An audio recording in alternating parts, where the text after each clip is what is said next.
Bismillahirrahmanirrahim. إن الله وملائكته يصلون على النبي يا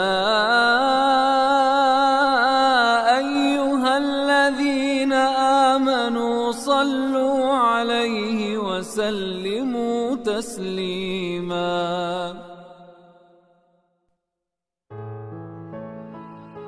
Nabi Shallallahu Alaihi Wasallam mendapat berbagai macam perintah dalam firman Allah.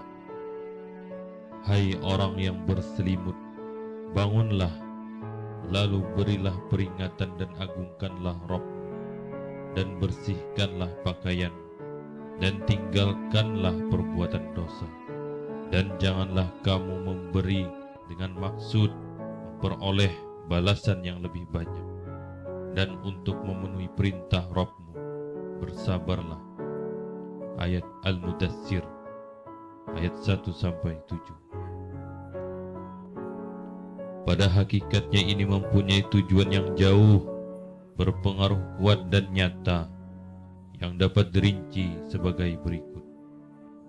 Yang pertama, tujuan pemberian peringatan agar siapapun yang menyalahi keridhaan Allah di dunia ini diberi peringatan tentang akibatnya yang pedih di kemudian hari, dan yang pasti akan mendatangkan kegelisahan dan ketakutan di dalam hatinya. Yang kedua, tujuan mengagungkan Rabbmu agar siapapun yang menyombongkan diri di dunia tidak dibiarkan begitu saja, melainkan kekuatannya akan dipunahkan dan keadaannya dibalik total, sehingga tidak ada kebesaran yang menyisa di dunia selain kebesaran Allah. Ketiga, tujuan membersihkan pakaian dan meninggalkan perbuatan dosa agar kebersihan lahir dan batin benar-benar tercapai. Begitu pula dengan membersihkan jiwa dari segala noda dan kotoran, bisa mencapai titik kesempurnaan, agar jiwa manusia berada di bawah lindungan rahmat Allah, penjagaan, pemeliharaan, hidayah dan cahayanya, sehingga dia menjadi sosok paling ideal di tengah masyarakat manusia, mengundang pesona semua hati dan decak kegagungan. Keempat, tujuan larangan mengharap yang lebih banyak dari apa yang diberikan agar seorang tidak menganggap perbuatan dan usahanya sesuatu yang besar lagi hebat, agar dia senantiasa berbuat dan berbuat lebih banyak, berusaha dan berkorban, lalu melupakannya. Bahkan dengan perasaan di hadapan Allah, dia tidak merasa telah berbuat dan berkorban. Yang kelima, dalam ayat yang terakhir terdapat isyarat tentang gangguan, siksaan, ejekan dan olok-olok yang bekal dilancarkan orang-orang yang menantang, dan bahkan mereka akan berusaha membunuh beliau dan membunuh para sahabat serta menekan setiap orang yang beriman di sekitar beliau. Allah memerintahkan agar beliau bersabar dalam menghadapi semua itu dengan modal kekuatan dan ketabahan hati, bukan dengan tujuan untuk kepentingan pribadi, tapi karena keridhaan Allah semata. Allahu Akbar, Allahu Akbar.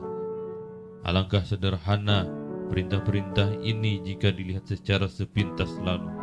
Alangkah lembut sentuhannya, tetapi betapa besar dan berat pengamalannya. Alangkah besar pengaruh puncaknya, guncangannya terhadap sisi alam, dan membiarkan sebagian berbentur. Dengan sebagian yang lain, ayat-ayat ini sendiri mengandung materi-materi dakwah dan tabligh. Pemberian peringatan itu sendiri balasan mengandung berbagai reaksi yang kurang menyenangkan bagi pelakunya. Apalagi semua orang yang sudah tahu bahwa dunia ini tidak mau tahu apa yang dilakukan manusia dan tidak akan memberi balasan macam apapun terhadap apapun yang mereka kerjakan. Pemberian peringatan menuntut kedatangan suatu hari di luar hari-hari di dunia, yang pada saat itu akan ada pembalasan. Hari itu adalah hari kiamat. Hal itu mengharuskan adanya suatu kehidupan lain yang berada dengan kehidupan yang dijalani manusia di dunia. Semua ayat ini menuntut tauhid yang jelas dari manusia, menyerahkan urusan kepada Allah, meninggalkan kesenangan diri sendiri dan keridhaan manusia, untuk dipasrahkan kepada keridhaan Allah. Hal-hal yang kami terangkan di dalam ini: 1. Tauhid. 2. Iman kepada hari kiamat. 3. Membersihkan jiwa dengan cara menjauhi kemungkaran dan kekejian yang kadang-kadang mengakibatkan munculnya hal-hal yang kurang menyenangkan, mencari keutamaan, kesempurnaan, dan perbuatan-perbuatan yang baik. 4. Menyerahkan semua urusan kepada Allah. Dan 5. Semua itu dilakukan setelah beriman kepada risalah Muhammad, bernaung di bawah kepemimpinan dan bimbingan beliau yang lurus. Permulaan ayat-ayat ini mengandung seruan yang tinggi sebagai perintah yang ditujukan kepada Nabi Sallallahu Alaihi Wasallam agar beliau bangun dari tidur dan melepas selimut, siap untuk berjihad dan berjuang. Hai orang yang berselimut, bangunlah, lalu berilah peringatan. Seolah-olah dikatakan kepada beliau, sesungguhnya orang yang untuk hidup dirinya bisa hidup tenang dan santai, namun engkau yang memikul beban besar ini. Mengapa tidur-tiduran saja? Mengapa engkau santai-santai saja? Mengapa engkau masih telantang di atas tempat tidur yang nyaman dan tenang-tenang saja? Bangunlah untuk menghadapi urusan besar yang sudah menantimu. Beban berat sudah menunggu di hadapan. Bangunlah untuk berjihad dan berjuang. Bangunlah karena waktu tidur dan istirahat sudah habis. Sejak hari ini engkau harus siap untuk lebih banyak berjaga pada malam hari, dan perjuangan yang berat lagi panjang. Bangunlah dan bersiaplah untuk semua ini. Sungguh, ini merupakan perkataan yang serius dan menakutkan yang membuat beliau melompat dari tempat tidurnya yang nyaman di rumah yang penuh kediaman, yang penuh kedamaian, siap terjun ke kancah di antara arus dan gelombang, antara yang keras dan yang menarik menurut perasaan manusia, terjun ke kancah kehidupan. Rasulullah SAW pun bangkit, dan setelah itu selama 25 tahun beliau tidak pernah istirahat dan diam. Tidak hidup untuk diri sendiri dan keluarga beliau. Beliau bangkit dan senantiasa bangkit untuk berdakwah kepada Allah, memanggul beban yang berat di atas pundaknya, tidak mengeluh dalam melaksanakan beban amanah yang besar di muka bumi ini, memikul beban kehidupan semua manusia, beban akidah, perjuangan dan jihad di berbagai medan. Beliau pernah hidup di medan peperangan secara terus-menerus dan keberpanjangan selama 20 tahun. Urusan demi urusan tidak pernah lengkang selama itu.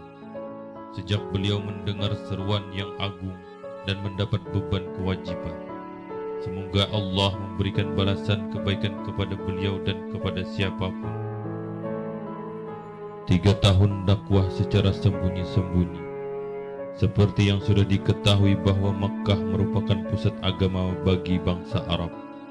Di sana ada peribadatan terhadap Ka'bah dan penyembahan terhadap berhala dan patung-patung yang disucikan seluruh bangsa Arab. Cita-cita untuk memperbaiki keadaan mereka tentu bertambah sulit dan berat jika orang yang menghendaki mengadakan keperbaikan jauh dari lingkungan mereka. Hal ini membutuhkan tekad, membaca yang tidak bisa diguncang musibah dan kesulitan. Dalam menghadapi kondisi seperti ini, tindakan yang paling bijaksana adalah memulai dakwah dengan sembunyi-sembunyi, agar penduduk Makkah tidak kaget karena tiba-tiba menghadapi sesuatu yang menggusarkan mereka. Sudah merupakan sesuatu yang lumrah bila yang pertama-tama dilakukan oleh Rasulullah SAW adalah menawarkan Islam kepada orang-orang yang dekat hubungannya dengan beliau, baik itu anggota keluarga maupun sahabat-sahabat karib beliau.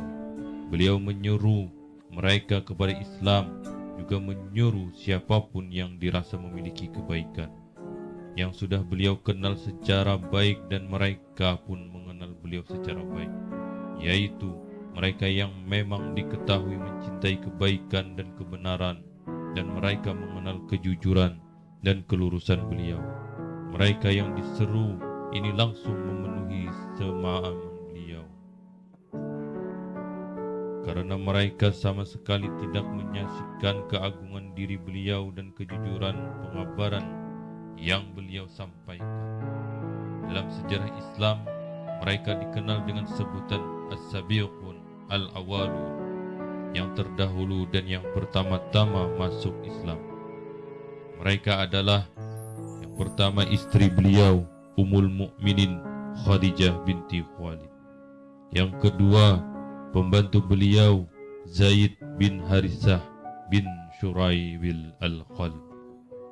3. Anak paman beliau, Ali bin Abu Thalib, yang saat itu Ali masih anak-anak dan hidup dalam asuhan beliau dan sahabat karib beliau. Yang keempat, Abu Bakar As-Siddiq. Mereka ini masuk Islam pada hari pertama dimulainya dakwah. Abu Bakar sangat bersemangat dalam berdakwah kepada Islam. Dia adalah seorang laki-laki yang lemah lembut, pengasih dan ramah, memiliki akhlak yang mulia dan terkenal. Kaumnya suka mendatangi Abu Bakar dan menyenanginya, karena dia dikenal sebagai orang yang memiliki pengetahuan dan sukses dalam berdagang, serta baik pergaulannya dengan orang lain. Maka dia menyuruh orang-orang dari kaumnya yang biasa duduk-duduk bersamanya dan yang dapat dipercayai. Berkat seruannya ada beberapa orang yang masuk Islam, yaitu yang pertama, Utsman bin Affan Al-Umawi. Yang kedua, Az-Zubair bin Al-Awwam Al-Asadi. Yang ketiga, Abdurrahman bin Auf. Yang keempat, Sa'ad bin Abu Waqqas Az-Zuhairiyah. 5. Tahlah bin Ubaidullah At-Taimi. Mereka ini adalah orang-orang yang lebih dahulu masuk Islam, generasi pertama dan cahaya Islam. Sejumlah orang lain yang juga lebih dahulu masuk Islam adalah 1. Bilal bin Rabah Al-Habsi. Kedua, kemudian disusul kepercayaan umat ini Abu Ubaidah Amir bin Al-Jarrah dan Bani Al-Harith bin Fir. 3. Abu Salamah bin Abdul Asad. 4. Al-Arqam bin Abil Arqam Al-Makhzumi. Kelima, Utsman bin Maj'un dan kedua saudaranya, Udamah dan Abdullah. 6. Ubaidillah bin Al-Harith bin Al-Muttalib bin Abdul Manaf. 7. Sa'id bin Zaid Al-Adawi dan istrinya Fatimah binti Al-Khattab.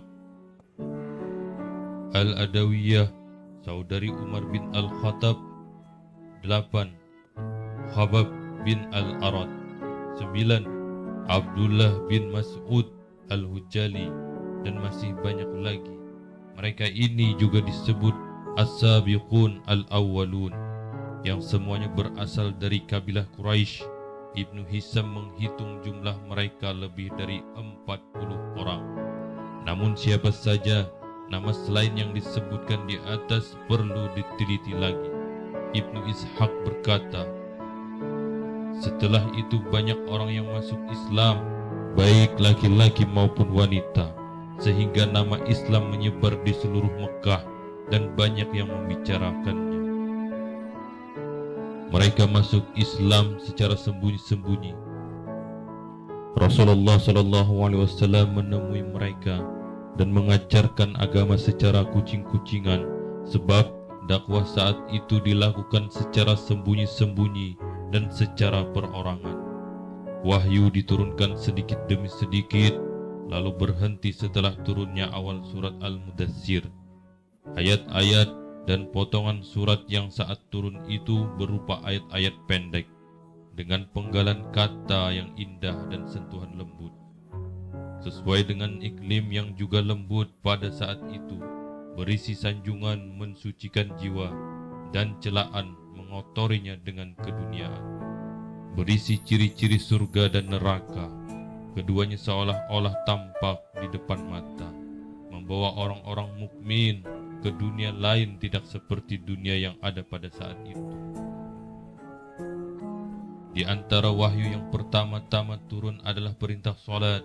Muqatil bin Sulaiman berkata, Allah mewajibkan salat 2 rakaat pada pagi hari dan 2 rakaat pada petang hari pada masa awal Islam yang didasarkan pada firman Allah, bertasbihlah seraya memuji Rabbmu pada waktu pagi dan petang. Al-Mu'min. Ibnu Hajar menuturkan sebelum Isra Nabi SAW sudah pernah salat.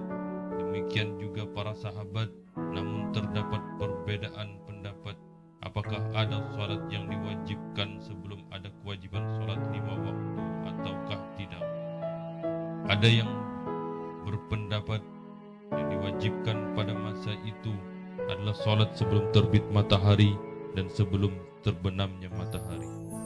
Al-Harits bin Usamah meriwayatkan dari jalan Ibnu Luhai'ah secara mausul bersambung dari Zaid bin Harits bahwa pada awal-awal turunnya Jibril mendatangi Rasulullah SAW dan mengajarkan wudu kepada beliau. Sesuai wudu, beliau mengambil seciduk air lalu memercikkan kemaluan. Ibnu Majah juga meriwayatkan hal ini dengan makna yang serupa. Hal yang sama juga diriwayatkan dari Al-Barra bin Ajib dan Ibnu Abbas di dalam hadis Ibnu Abbas. Dan hal itu termasuk kewajiban yang pertama diturunkan. Ibnu Hisham menyebutkan bahwa jika tiba waktu salat, Nabi SAW dan para sahabat pergi ke tempat yang terpencil, lalu secara sembunyi-sembunyi mengerjakan salat agar tidak dilihat kaumnya. Suatu kali Abu Talib melihat Nabi SAW mengerjakan salat bersama Ali, maka Abu Talib menanyakan salat itu. Setelah mendapat penjelasan yang cukup memuaskan, Abu Talib menyuruh beliau dan Ali agar menguatkan hati. Setelah melihat beberapa kejadian di sana-sini, ternyata dakwah Islam sudah didengar orang-orang Quraisy pada tahapan ini. Sekalipun dakwah itu masih dilakukan secara sembunyi-sembunyi dan perorangan, namun mereka tidak ambil peduli. Muhammad Al-Ghazali menuturkan, kabar tentang dakwah Islam ini sudah mulai menyebar di kalangan orang-orang Quraisy. Namun mereka tidak ambil peduli, sebab mereka mengira bahwa Muhammad hanya salah seorang di antara mereka yang peduli terhadap urusan agama, yang suka berbicara tentang masalah ketuhanan dan hak-haknya, seperti yang biasa dilakukan Umayyah bin As-Salat, Qus bin Sa'idah, Ammar bin Naufail, dan orang-orang yang lain. Tetapi lama-kelamaan ada pula perasaan khawatir yang mulai menghantui mereka karena pengaruh tindakan beliau. Oleh karena itu, mereka mulai menaruh perhatian terhadap dakwah beliau. Selama 3 tahun dakwah masih dilakukan secara sembunyi-sembunyi dan perorangan. Selama jangka waktu ini telah terbentuk sekelompok orang-orang mukmin yang senantiasa menguatkan hubungan persaudaraan dan saling bahu-membahu. Menyampaikan dakwah terus dilakukan hingga turun wahyu yang mengharuskan Rasulullah SAW menampakkan dakwah kepada kaumnya, menjelaskan kebatilan mereka dan menyerang berhala-berhala persembahan mereka. Wallahu bissawab.